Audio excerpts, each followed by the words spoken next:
Bonjour et bienvenue sur cette chaîne dédiée au concours de la fonction publique. Alors aujourd'hui, je vais parler de ce que l'on emmène aux écrits d'un concours. Et oui, la veille, quand on fait sa trousse, on est souvent perplexe. Est-ce que j'oublie quelque chose? Eh bien, il y a quand même des choses qu'il ne faut pas oublier. La première, bien sûr, c'est des stylos. Des stylos avec lesquels on a l'habitude d'écrire. Alors l'habitude d'écrire, c'est déjà un grand mot parce qu'on écrit maintenant assez peu, sauf pendant ses études, et il va falloir écrire pendant 3-4 heures. Donc des stylos qui marchent bien, des stylos avec une encre foncée, parce que maintenant les copies sont souvent scannées, et quand elles sont scannées, des fois elles sont un peu plus pâles à la sortie du scan. Donc bien prendre une encre foncée, une encre bleue ou une encre noire. Il n'est pas question d'utiliser du violet, ou même d'ailleurs d'utiliser des couleurs pour souligner les titres. Ça peut être considéré comme un signe distinctif qui peut valoir d'éliminer la copie. Donc des couleurs bleues ou noires et des stylos suffisamment neufs pour qu'on soit sûr qu'ils marchent. Après on peut en prendre, et c'est peut-être plus raisonnable, plusieurs pour être sûr d'avoir un stylo de dépannage. On ne pourra pas demander à son voisin de table de prêter son stylo, évidemment.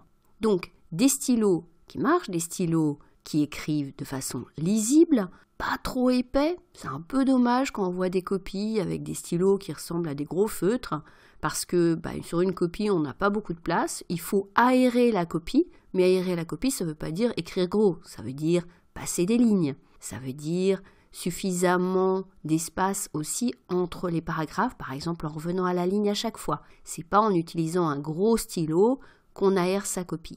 Et puis il y a la question des effaceurs. Et ça, c'est une question compliquée, parce que dans certains concours, on va pouvoir utiliser du Tipex, par exemple, du Blanco, et dans d'autres non.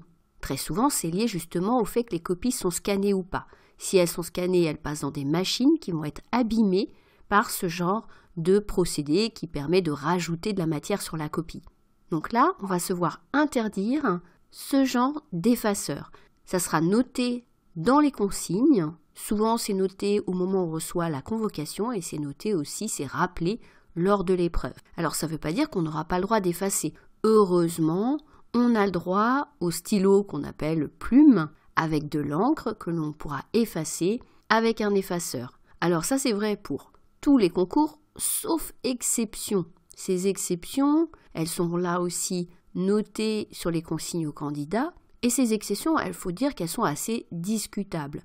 C'est le cas notamment au concours d'accès aux instituts régionaux d'administration, où l'effaceur, dans certains centres d'examen, et pas tous, sont interdits par les personnes qui surveillent l'épreuve. Alors là, me semble-t-il, c'est assez contestable, mais c'est comme ça, on ne peut rien dire. Donc, il faut se préparer aussi à ne pas pouvoir utiliser d'effaceur, et donc à faire suffisamment attention avant d'écrire pour ne pas avoir à trop raturer. Alors dans certaines épreuves, on est tenté d'utiliser des couleurs, surtout quand on a des annexes à faire, des annexes techniques, des schémas par exemple. Mais là aussi, c'est interdit. Donc pas d'utilisation des couleurs dans les annexes. Donc la trousse, elle est assez vite faite. On a dit des stylos, noirs ou bleus, un effaceur. On peut prendre une petite règle pour souligner les titres si on a envie. C'est pas obligé de souligner les titres, Si on laisse bien une ligne avant et après chaque titre, on n'a pas besoin de les souligner. Mais en tout cas, si on souligne les titres, ça sera de la même couleur que l'écriture. Donc si j'écris en bleu, je souligne en bleu. Si j'écris en noir, je souligne en noir. Mais dans ma trousse, je peux aussi mettre d'autres fournitures qui me seront utiles pour mon brouillon. Ça peut être des stylos pour le coup de couleur, en particulier des surligneurs dans les épreuves de notes sur dossier. Et là, ça peut être vraiment très utile. Très souvent, on va surligner en jaune les éléments que l'on trouve dans le dossier et qui permettent de répondre au sujet, et on va s'en servir bien sûr pour faire un plan avant de rédiger. Mais on peut pousser l'exercice un peu plus loin et utiliser différentes couleurs en fonction de la nature des informations que l'on repère dans le dossier. Par exemple, mettre le cadre juridique en rouge ou en rose, repérer les acteurs, allez, je vais utiliser le bleu. Les enjeux, très important les enjeux. Tu peux retrouver sur cette même chaîne des podcasts sur cette question des enjeux. Allez, je vais les mettre en violet. Et puis si j'ai une note avec proposition, je vais faire des propositions. Pourquoi pas le vert? En tout cas, un code couleur que je peux mémoriser. Je vais l'utiliser pendant mes entraînements et ça va d'abord me permettre de faciliter la rédaction du plan qui va me servir donc pour rédiger ma note. Une fois que j'aurai surligné tous les éléments, par exemple, qui correspondent à des propositions en vert, et bien quand j'atteindrai la partie sur les propositions, il me sera beaucoup plus facile de les repérer dans le dossier et d'en tirer des éléments essentiels dans mon plan.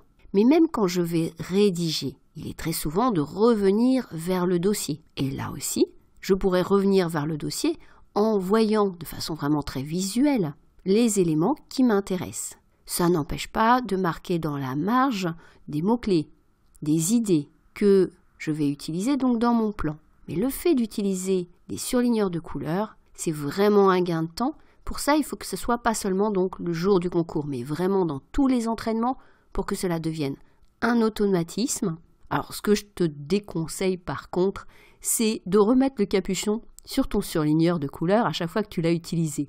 Tu verras que ton voisin le plus proche va vite être agacé par le bruit que tu vas faire. Donc, tu ouvres tous tes capuchons, ils vont pas sécher en 4 heures, c'est pas grave, et tu les utilises alternativement en fonction des éléments du dossier que tu repères. Donc, on récapitule. On a dit des stylos noirs et bleus suffisamment pour pas tomber en panne, un effaceur si j'utilise donc un plume que je peux effacer, du Tipex par exemple si jamais je suis sur une épreuve, en tout cas dans un concours où on me l'autorise, des surligneurs de couleurs si je prépare une épreuve de notes sur dossier, et enfin, il n'est pas inutile de prévoir une montre. Alors c'est vrai qu'on en porte de moins en moins des montres, on a bien sûr notre téléphone le jour de l'épreuve et évidemment on n'aura pas notre téléphone, donc il faut retrouver chez soi une petite montre à l'ancienne, quelque chose qu'on puisse poser sur la table ou mettre au poignet, parce que même s'il y a une horloge dans la salle, elle sera peut-être pas bien placée, il faudra peut-être se retourner ou elle sera trop loin, donc c'est vraiment utile d'avoir de quoi lire l'heure très simplement, sans trop se distraire. Donc une petite montre sur la table, c'est largement suffisant. Voilà pour ces éléments très matériels, mais j'espère qu'ils vont t'enlever une angoisse si tu prépares une épreuve de concours et que tu es la veille face à ton sac et tu te demandes ce que tu vas mettre dedans. N'hésite pas bien sûr à vérifier dans les documents que tu as reçus au moment de t'inscrire pour voir quelles sont les consignes exactes pour le concours que tu passes. Ça peut vraiment varier d'un concours à l'autre. Et enfin, si tu cherches des conseils sur les épreuves elles-mêmes, notamment les épreuves de notes de synthèse, eh bien n'hésite pas à t'abonner à cette chaîne pour être au courant des prochains podcasts, à aller utiliser les fonctions de recherche pour retrouver les podcasts qui sont déjà sur la chaîne, il y en a déjà plus d'une centaine, à utiliser bien sûr aussi les playlists dans lesquelles j'ai classé les podcasts. Par exemple, tu as une playlist sur la méthodologie de la note de synthèse et tu peux rejoindre un espace de partage sur Slack. C'est entièrement gratuit. Tu peux échanger des conseils avec d'autres candidats au concours de la fonction publique, trouver des ressources, des revues de presse, d'autres podcasts. Donc n'hésite pas à nous rejoindre sur Slack. Tu trouveras le lien en description de ce podcast, également en commentaire. Et à la fin de cette vidéo, je te mets un petit tuto pour te montrer comment t'enregistrer. C'est tout simple. J'espère donc te retrouver très bientôt sur Slack et très bientôt sur YouTube.